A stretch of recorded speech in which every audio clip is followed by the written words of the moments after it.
разлика од вас, јас сум многу горда што бев дел од административната структура и експерти кои што работеа на европската интеграција и га донесоа првата препорака на Република Македонија за отпочнување на преговори.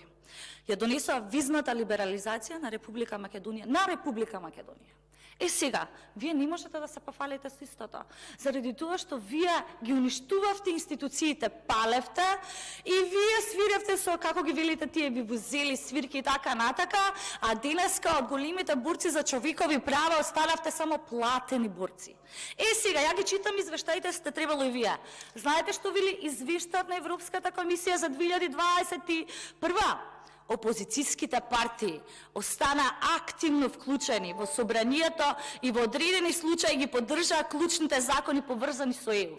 Зашто тоа не се случува изминатава година? Заради тоа што ставивте европско знаменце на секој закон кој што се зносуваше на бизнис,